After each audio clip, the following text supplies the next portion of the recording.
Muy buenas tardes, hermanos. Vamos a hablar sobre la caída radical del hombre. Hermanos, sabemos que somos salvos por gracia, por medio de la fe, y que esto no es cosa nuestra, pues es un don de Dios. Por eso sabemos que la fe es un regalo como resultado de la regeneración que el Espíritu de Dios hace en nosotros.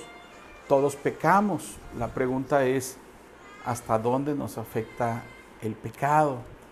Sabemos que por la desobediencia de nuestros padres el pecado entra al mundo y todos nacemos pecadores. ¿Cómo nos afecta la caída? Vamos a hablar sobre la capacidad humana y qué enseña Cristo sobre precisamente esto. Juan 6:65 nos dice que nadie puede venir a mí si no se le concede por parte del Padre. Nadie puede llegar a Cristo si no se le concede. Nadie significa ninguna persona. Nadie es una referencia inmediata de que no existe algo. Es un negativo universal y ahí todo está incluido. Este versículo además es el propio Cristo quien dice que sin excepción de ninguna persona no hay un ser humano que pueda venir a Él si no es traído por el Padre. Es decir, ninguna persona por sí sola llega a Cristo a menos que sea dado esto por el Padre. Vamos a analizar la palabra. Dice que nadie puede. Al referirse la Biblia a que nadie puede, en el griego koiné, el lenguaje original donde está escrito, hablamos precisamente que se requiere como un permiso. La tradición para la traducción se tiene que tomar de la palabra permiso. Veamos un ejemplo.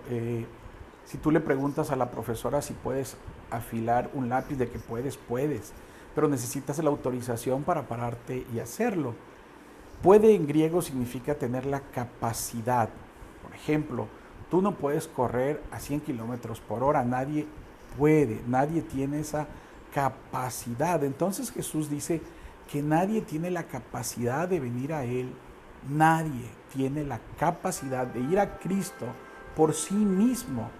Cristo responde, nadie puede venir a mí, sí. Y ahí viene una condición, esto apunta a una excepción. En filosofía, esa condición se llama condición necesaria o es un prerequisito. Cristo nos dice que hay una condición para que alguien pueda llegar a Él.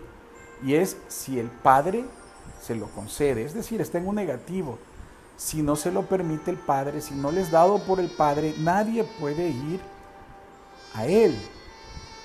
La condición necesaria que es el permiso del Padre para poder ir allá. La condición se garantiza, se cumple solamente si hay una autorización del Padre. Menos de eso nadie puede ir a Cristo. Muchas personas hablan de que el hombre debe ser persuadido, atraído como la abeja hacia la miel, pero la atracción no es así. La atracción de Dios no tiene resistencia. El hombre, sabemos que cuando el Señor lo trae, va. Santiago 2:6 nos dice, pero vosotros habéis menospreciado al pobre.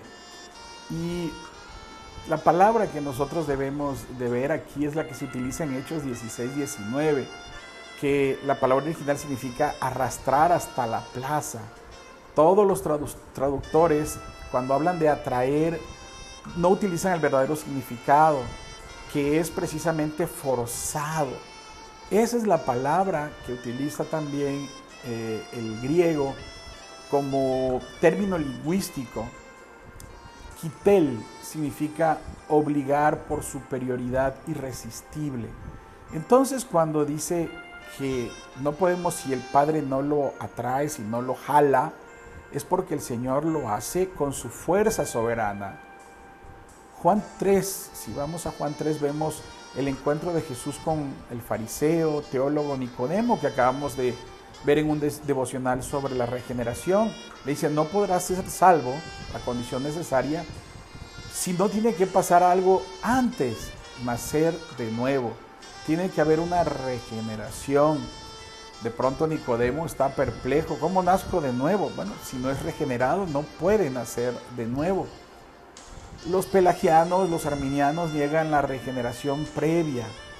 Creen que sin poder nacer de nuevo, estando todavía muertos en pecados, ellos pueden escoger a Dios. Y la Escritura nos dice que no. Para que podamos escoger a Dios debe de haber una regeneración que precede a la fe. Esa es la condición necesaria. Efesios 2 nos dice que cuando estábamos muertos, Cristo nos dio vida. Y ya con vida tenemos fe, que es un regalo de Dios. Dios mismo provee la condición necesaria para venir a Jesús, hermanos. Lo que es nacido de la carne, carne es. Entonces, no puedes tú ni yo nacer de la carne e ir hacia lo espiritual, porque la carne no beneficia a nada. Todo lo que nosotros debemos hacer, entonces, es lo que dice la palabra de Dios. Efesios 8:5 nos dice que si estamos en la carne, la mente es enemiga de Dios, porque no se sujeta a la ley de Dios, pero dice que ni siquiera puede hacerlo. El hombre caído, hermanos, no puede obedecer la ley de Dios. El apóstol Pablo nos dice que en la carne no puede haber algo que agrade al Señor. Cuando dice que vosotros estáis en la carne, es porque no tenemos la disposición de que, siendo carnales, siendo hombres naturales, vayamos a Cristo. Cuando alguien va a Cristo es porque ha sido regenerado y ya no estamos con esa naturaleza que antes teníamos. Ya ahora regenerados tenemos una capacidad de ir a Cristo. Esa es la importancia de esta enseñanza. Hermanos, nosotros cuando somos personas naturales, no queremos saber nada del Señor, no queremos ir a las cosas de Dios, somos rebeldes. Y hemos visto entonces que Dios hace la obra, Dios inicia la obra de salvación para aquellas personas que Él ha determinado hacerlo, para aquellas personas que por su propia voluntad lo hacen. Y el Señor entonces da todos los medios, da todos los instrumentos para que podamos ir entonces a su presencia. Esa es la maravilla de la creación, esa es la maravilla de la regeneración, esa es la maravilla también de la salvación. Hermanos, es importante que nosotros veamos esta enseñanza como algo tan importante que lo incorporaremos a partir de hoy como una riqueza. Ni tú ni yo podemos ir al Padre. No podemos llegar a Él queriendo estar en Él si el Señor mismo no nos da esa disposición. Y pasa lo mismo con Cristo. Cuando Cristo no es mostrado por el Espíritu en su belleza total, nosotros no anhelamos a Cristo. Y hay un orden en la salvación, hermanos, que debemos también nosotros considerar. Es un aspecto teológico sobre el orden de la salvación y es revelado incluso a través de la palabra de Dios a muchos teólogos. Todos los beneficios que nos da la redención, como la conversión, es parte de la obra de Dios que nos lleva a la fe y al arrepentimiento. Viene el proceso de justificación, santificación, la perseverancia. Y esto lo hemos analizado en los devocionales que espero que hayan sido de edificación. Hermanos, dice la palabra de Dios que el etíope no puede mudar su piel, el leopardo no puede quitar sus manchas. La condición caída que heredamos de nuestros padres hace que de nuevo nuestra condición sea totalmente corrupta, sea de una naturaleza que, aunque nosotros creamos que hacemos obras buenas, si no vienen de un espíritu renovado, se convierten en obras que para Dios son como trapo de inmundicia. Hemos hablado, cuando se habla de trapos de inmundicia, que eran los trapos que se utilizaban para las mujeres, para los flujos vaginales.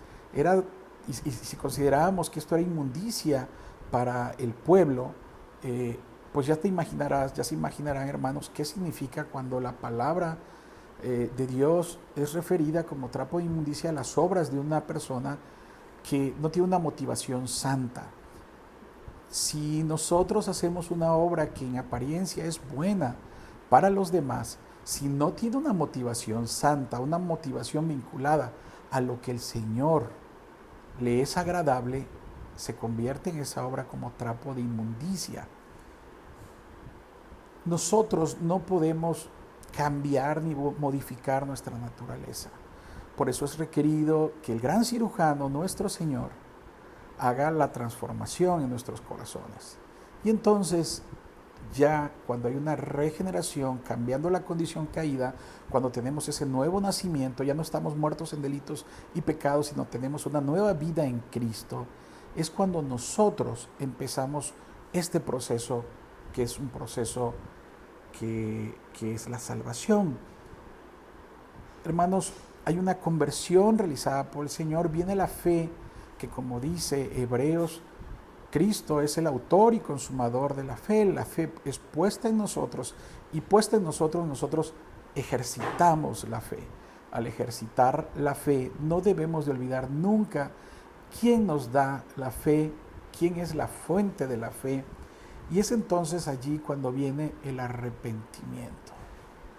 El arrepentimiento implica todo un cambio, toda una condición nueva que nos hace apartarnos de aquel camino que nos lleva al infierno.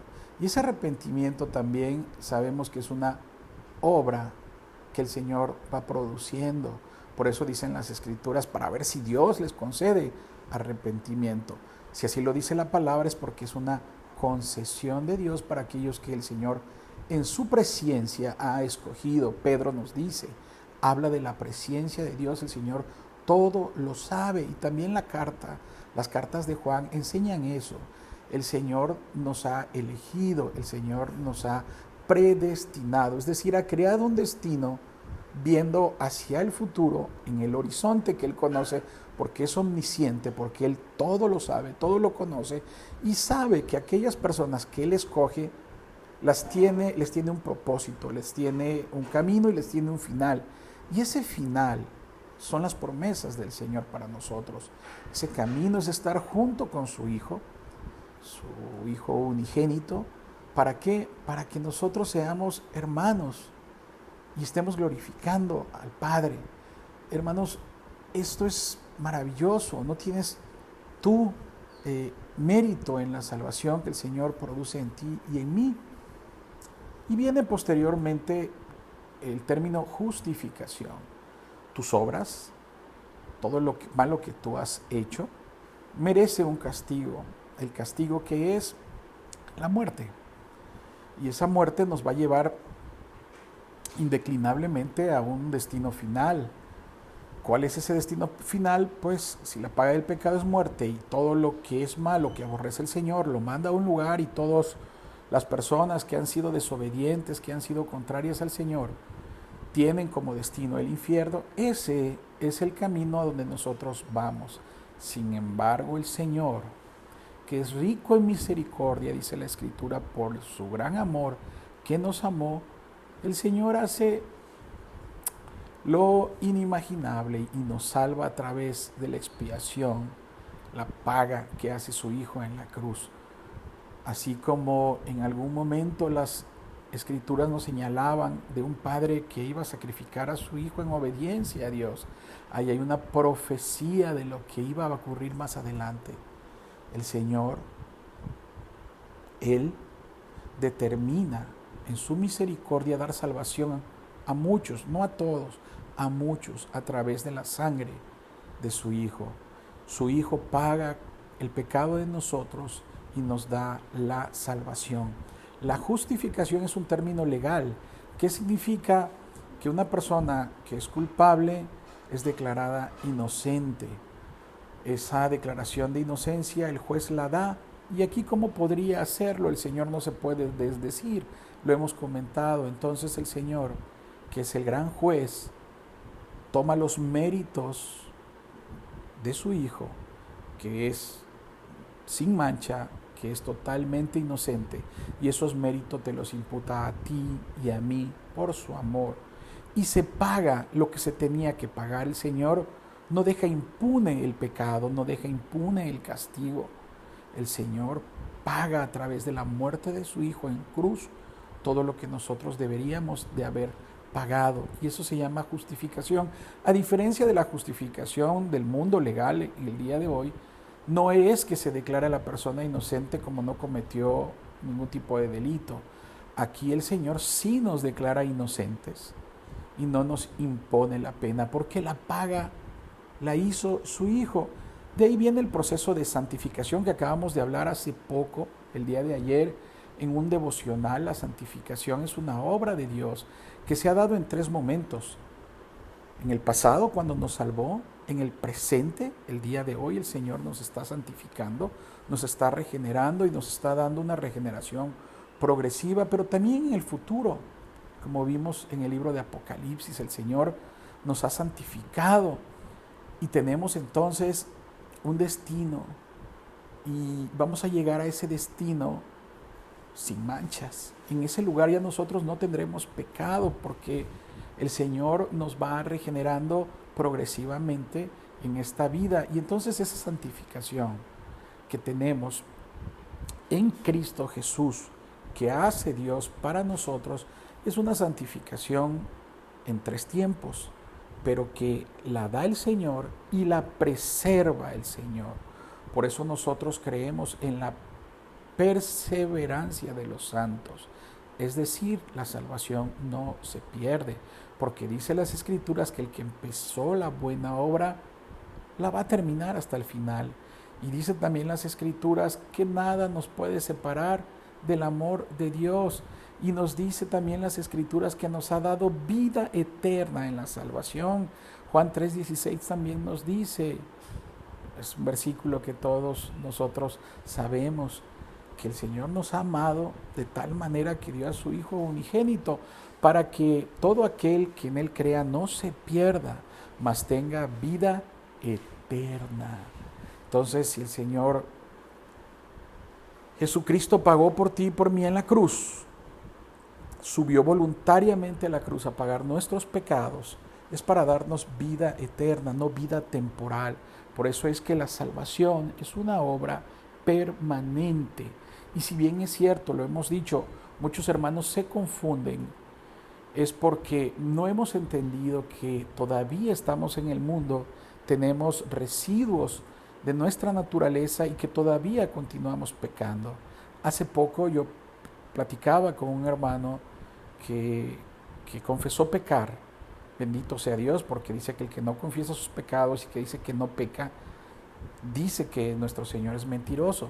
Bendito sea Dios que nosotros tenemos esa capacidad para comprender el pecado, porque solamente si nosotros comprendemos nuestra naturaleza caída, es que solamente así vamos a estar aferrándonos a Cristo día a día. Solamente así tendremos necesidad de que Cristo esté en nosotros y comprender además la naturaleza de esa expiación que hizo el Señor para pagar nuestra deuda. Cuando el Señor dice tetelestai, significa todo está pagado, consumado es. Yo ya he pagado lo que le toca pagar a los condenados, que yo en este momento doy mi vida por ellos. ¿Quiénes son ellos? Los santificados, los regenerados, los justificados. Desgraciadamente no son todos, hermanos, porque no todos serán salvos, dice la Escritura. Entonces entendamos que la expiación que hace nuestro Señor Jesucristo en la cruz es por su pueblo, es por su iglesia, son por sus elegidos. El Señor dice, yo doy mi vida por las ovejas, yo las conozco, ellas oyen mi voz, porque Él es el gran pastor. No todos, y hace una separación también en Juan de los que son las ovejas y los que son las cabras. El pueblo de Dios por el cual el Señor muere es por sus ovejas. Imagínense que dijéramos que el Señor muere por todos, y si entonces no todos se van a salvar, la muerte de nuestro Señor sería ineficaz. El Señor muere eficazmente para salvar a sus ovejas. Y es eficaz eso que hace el Señor. Si murió por 20, los 20 se salvarán. Si murió por 20,000, los 20,000 se salvarán. Si murió por 2 millones, los 2 millones se salvarán. El Señor va a ser eficaz en salvar a los que Él escogió salvar. Y entonces, hermanos, la perseverancia de los santos significa eso. Y decía que el hermano decía que confesaba haber pecado. Yo le hacía una pregunta al hermano, le digo, en ese momento que tú confiesas que pecaste, yo te pregunto, entonces para ti que crees que la salvación se pierde, ahorita no eres salvo. Pero el Señor estaba orando conmigo. El hermano estaba en ese momento en la presencia de su hermano y oramos al Señor y él cree en el Señor y tiene fe y ese hermano se está regenerando por el Señor y ese hermano está siendo santificado día a día por el Señor y ese hermano quiere cambiar toda su vida atrás de esa naturaleza y tiene fe depositada por Dios. Lo que ese hermano tenía era una falsa enseñanza que se le había dado y que además se le había arraigado firmemente en sus creencias. Por eso, hermanos, debemos de tener el espíritu dispuesto para que la palabra de Dios entre en nosotros. Y tenemos que estar todos los días leyendo la palabra de Dios para que tengamos su enseñanza completa, no puede ser parcial. Debemos de tener todo el contexto de las cartas paulinas, por ejemplo, si estamos leyendo Romanos, pero todo el contexto del Nuevo Testamento y todo el contexto también de lo que es Antiguo y Nuevo Testamento y todo el contexto de la revelación que ha hecho el Señor.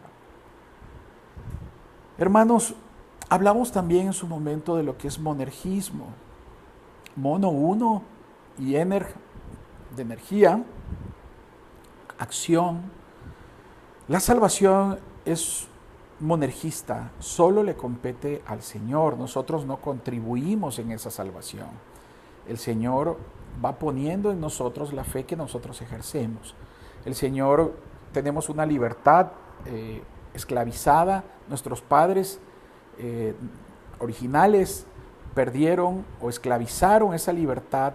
Y cuando se esclaviza la libertad tienden a lo malo. De hecho, toda la descendencia de nuestros padres, Adán y Eva, toda esa descendencia, olvidaron la dependencia a Dios y pecaban, tenían idolatría, desobedecían a Dios, éramos rebeldes.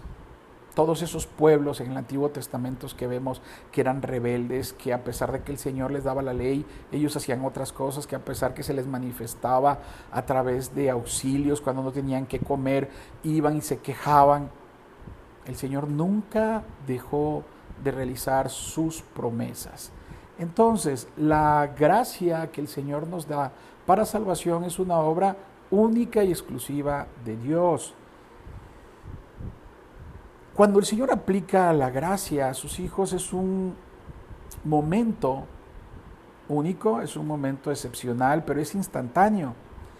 Y aunque sabemos que aquí se da todo lo que es la regeneración, la redención, la conversión, la fe, el arrepentimiento, la justificación, la santificación y la perseverancia, se va desarrollando también en nosotros poco a poco. Hermanos, vamos a terminar esta enseñanza que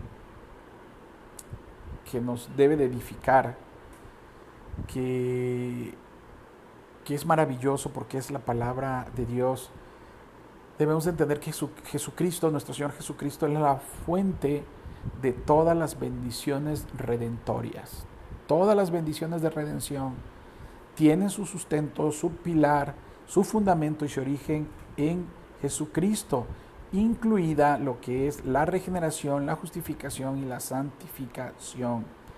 Entonces, Dios abre nuestros ojos, circuncida nuestros corazones, nos abre los oídos, nos abre las vistas, nos hace ver y nos llama como se hizo con Lázaro. Cuando el Señor nos llama, a pesar de que estábamos muertos, el llamamiento que Él hace es eficaz y es un llamamiento que no resistimos. Lázaro no resistió la orden del Señor Por eso el llamamiento es eficaz, el llamamiento es irresistible. Cuando el Señor dentro de su soberanía habla a alguien, no le decimos que no, aunque algunos hermanos creen que sí. Pero la obra del Señor para sus elegidos es eficaz. Y el Espíritu Santo aplica la regeneración, abriendo nuestros ojos espirituales, nuestros oídos espirituales, renovando nuestra mente espiritual, si es que así se le puede decir. Tenemos una nueva manera de ver, nueva manera de oír y nueva manera de pensar. Esa es la metanoia, el cambio, el arrepentimiento, dar vuelta. Hermanos, para terminar, debemos de entender que el Señor ha predestinado. Y nos dice la Escritura en Romanos 8, 29 al 30, que a los que antes conoció, el Señor todo lo conoce, ya conoce a quienes va a salvar, también los predestinó. Les dio un destino que se va a cumplir, porque los decretos del Señor se cumplen. ¿Y qué ha destinado para sus hijos elegidos el Señor? Que seamos conformados de acuerdo a la imagen de su Hijo Jesucristo, para que Él sea primogénito, dijimos. Y a estos que predestinó, a estos llamó, y a los que llama no le dicen que no. ¿Por qué? Porque ya está en este orden establecido. No dice que a los que Él predestina llama a ver si quieren venir. No, dice que los llamó. Y a los que llamó, ¿qué hizo? Justificó. Es porque el Señor, al regenerarnos y nos llama, nosotros vamos voluntariamente a Él con esa nueva disposición. Y a estos que llamó y justifica, nos hace salvo, nos imputa los méritos de su Hijo Jesucristo en nosotros. Dice que a nosotros, vean la belleza de la palabra de Dios, a estos también glorificó. Efesios 1, 5 y 11 declaran: en amor habiéndonos predestinados para ser adoptados hijos suyos. Hermana que me escuchas, hermano que me escucha, eres adoptado del Señor, eres adoptado por Dios. ¿Por medio de quién? De Jesucristo. ¿Y porque te lo mereces? ¿Porque me lo merezco? No dice eso la Escritura, dice por el puro afecto de su voluntad. Si Dios quiere elegir a Juan y a Pedro no, el Señor elige a Juan porque esa es su voluntad y es perfecta. Y entonces Pedro no va a decir, ¿por qué a mí no? Y dice la Escritura, no habían hecho ni siquiera lo bueno o lo malo. Pero el Señor así lo determina, porque solo Él lo sabe. Y nosotros confiamos que la voluntad de Dios es buena, es agradable y es perfecta. Y dice también que tenemos herencia, habiendo sido predestinados conforme al propósito del que hace todas las cosas según el designio de su voluntad. Lo dice la Escritura, no lo digo yo. Si el Señor elige algo, dice que lo hace. Todas las cosas, la elección, la glorificación, lo hace por el designio de su voluntad. Solo por eso hay muchas personas que tienen hostilidad a la doctrina de la predestinación, de la elección divina. Sin embargo, es una doctrina bíblica. Esto lo dice el Señor. La clave es entender lo que significa predestinación. Predestinar viene de una palabra que significa proorizo, ver hacia el horizonte, ver hacia el futuro. Y entonces el Señor sabe y ordena conforme a eso que Él vio algo. Y eso se va a cumplir, va a decidir sobre ese tiempo futuro. Así, hermanos, que el Señor determina anticipadamente cosas que ocurrirán tiempo después. Por eso el Señor ha determinado un grupo de personas que ha salvado a través de la sangre de su Hijo. Dicen muchas personas, es que esto es injusto. ¿Por qué Dios escogería a ciertos individuos y a otros no? Hermanos, no debemos de olvidar algo, ni tú ni yo merecemos ser salvos, porque todos hemos pecado. Entonces, si es injusticia, nadie puede ser salvado Si quieres justicia, el Señor te aplicará justicia. Mereces muerte por tu pecado, merezco muerte por mi pecado, pero el Señor es misericordioso y determina salvar a algunos para que no todos se pierdan, sino para que muchos tengan vida. Dice la palabra Romanos 3:23 que todos hemos pecado. Romanos 6:23, todos merecemos castigo eterno. Dios sería perfectamente justo en dejar que todos vayamos al infierno. El Señor ha sido bueno, nos enseñó a no pecar, sin embargo, tú has pecado, yo he pecado. Lo justo es que vayamos al infierno. Dios no es injusto dejando que esas personas que han pecado vayan a donde han elegido ir. Entonces el Señor no es injusto, ¿verdad? Sin embargo, el Señor es misericordioso y ha elegido a algunos para salvación. Él no está siendo injusto con aquellos que no eligió porque están recibiendo lo que merecen. Nadie merece nada de Dios, no lo olvidemos, nadie. Imagínate, hermanos, hay una ilustración que puede ejemplificar. Yo le doy 5 personas, a 5 personas le doy un billete de 20 pesos, de un grupo de 100. Yo a 5 le doy un billete de 20 pesos. Las demás personas que no lo reciben deberían de estar molestas. ¿Por qué? Yo elegí regalarle a algunos. No deberían de estar molestas. Pero yo no le debía nada a estas personas que le estoy dando ese dinero. ¿Estamos de acuerdo? No sé si me explico. A esos que se los di porque tuve la voluntad de hacerlo. Me place darle eso. Pero a ninguno de ellos merecía. Así es la gracia de Dios.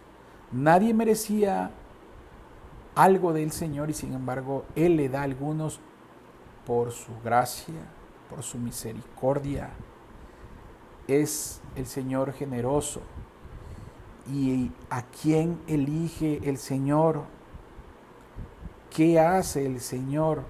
El Señor elige a los que Él, en su sabiduría, algo que tú y yo no tenemos, es una sabiduría divina del Creador.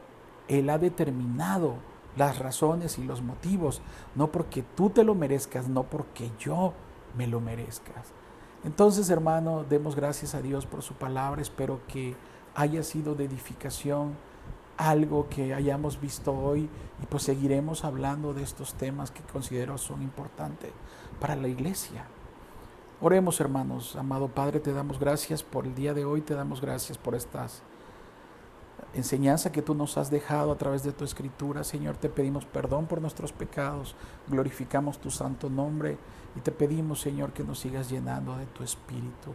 Te pido por la iglesia, te pido por los hermanos, Señor, por su salud, y te damos gracias porque eres bueno y porque nos has salvado. Demos gracias al Señor por su palabra, hermanos. Dios los bendiga.